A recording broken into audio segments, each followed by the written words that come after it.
Healing is going to require you to first be able to take accountability for what it is that you need to heal from.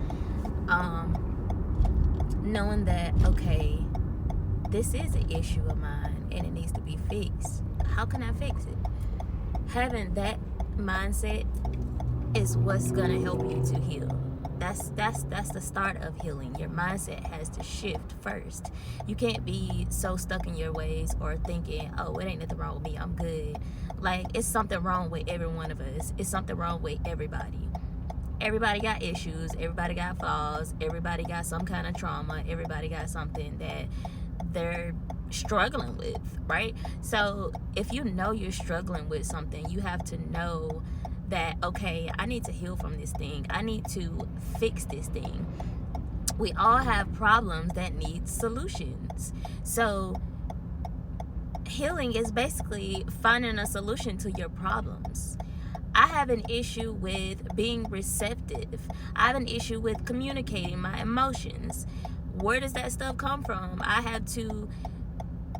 First of all, I had to know that I have an issue with it. I had to see how it's affecting me, affecting my relationships, affecting me being able to go out and do things on a day-to-day basis. I had to be aware of the fact that this is affecting me in some kind of way. So how do I fix this thing? How do I get over this bump? Like, how do I eliminate it out of my life? Like, I want to be able to properly communicate, properly express myself. I had to first acknowledge that, okay, this is a problem. It needs to be fixed. And once you realize that, then that's when you start the process of healing it. When did this problem start?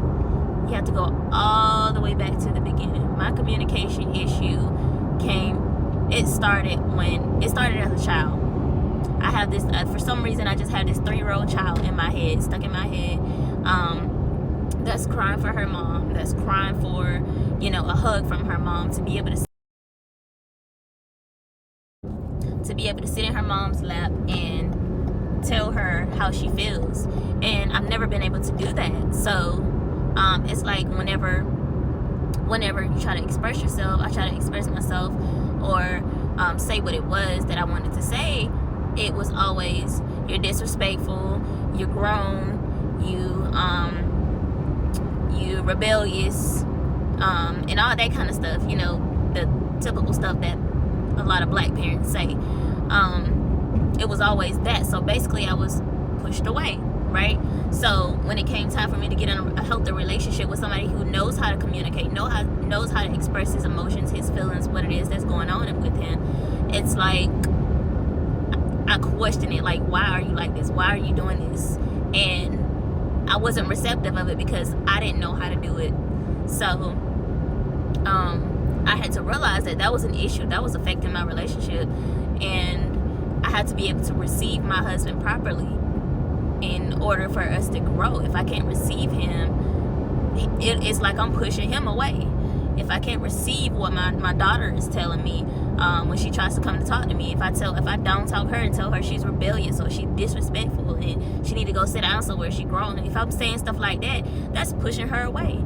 And she's never going to want to come to talk to me because she doesn't feel safe to do so. She doesn't have that space. I haven't created that space for her. I could tell her all day that, hey, you have the space, you have the room to come and talk to me. You can come and talk to me whenever you want to. I could tell her that all day. But if I'm not giving her that space, she's not going to feel safe. So I have that responsibility in creating that space. And I had to recognize where that stuff is coming from, and it came from my childhood, the way I grew up. I was basically shut off. Like, that part of me was muted, and so I went out looking for it somewhere else, looking for it from other sources. I would talk to my aunt, she would listen, she would give me feedback or whatever, and I would talk to friends and cousins and all that kind of stuff. I was able to express myself and say what I wanted to say and say what I felt. But at home, it was never that. So, I had to go back and see where that issue started in order to properly address it. be able to figure out a solution for it. And me going back to see where that issue came from and where it all started, now it doesn't matter if I ever get closure or not, if I ever get answers to my questions, if I ever find out how you know, my parents were affected and why it trickled down to, it was passed down to me. Like, if I never even get those answers, it's okay. Like, I have to rely on God to help me to heal in that area, and you know, be willing to grow and elevate no matter what. So the people who, you know, the people who hurt you, the people who play a part in your traumatic experiences and play a part in your growth being stunted in a certain area, if they're not willing to take accountability for the part that they played in that, you have to separate yourself from that person. That goes back to the saying where you can't heal in the same environment that hindered or hurt you. You have to move forward. You have to continue to move on and grow and elevate and heal for your benefit. And you can't worry about, you know, whether or not that person decides to heal with you, because everybody isn't in a space to heal. Everybody isn't open to changing and being better. Everybody isn't there. But you are, you know, knowing that you're in that space, you have to do what's best for you and not worry about anybody else. You have to leave that person in their own mess. And whenever they're ready to heal and grow or whatever, they will heal and grow. But you can't stunt your growth. You can't stunt your healing. You can't hold yourself back from going after what it is that God has for you, just because that person won't take accountability for their actions or the role that they played in hurting or hindering you. You can't worry about them like that. That has to be the least of your worries.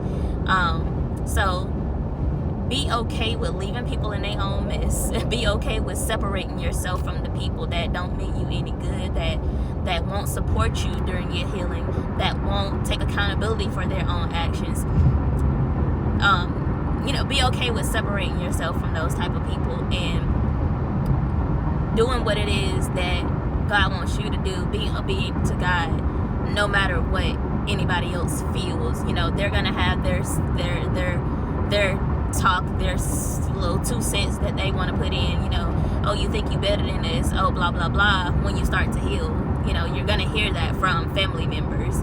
And hey, I'm making a better decision now. I'm making the choice to not sit in this trauma, not sit in this generational curse, not allow this curse to affect my life anymore. I'm choosing to let go of it. I'm choosing to release myself from it so that I can elevate, I can get somewhere. And once you decide to make the choice to heal, once you make this decision to heal, to grow, you can't look back. You can't go back to that, because it's like, you know better now, so you have to do better. When you know better, you do better. Why would you go back to what hurt you? Why would you go back to what hindered you or what held you back in the first place when you've made the choice to heal? Continue to move forward. It might be scary. You might be walking into the unknown and you've never been in this place before. It's uncomfortable, but you know, growth requires you to be uncomfortable, and you have to be willing to do something you've never done before in order to get the results that you've never seen before. So I just wanted to say that, you know, be okay with leaving those people, you know, where they are, and continue to heal, continue to grow. Healing is a process. It doesn't happen overnight. And, you know, as long as you have faith in God and have faith that He's going to continue to reveal those parts of you that are hidden, that you're affected by, that is, you know, affecting you in your day-to-day life, He's going to continue to reveal that to you. And as long as you're willing and open to learning and growing, He's going to be by your side every step of the way. So be willing to just let that stuff go and move forward and just step into the unknown.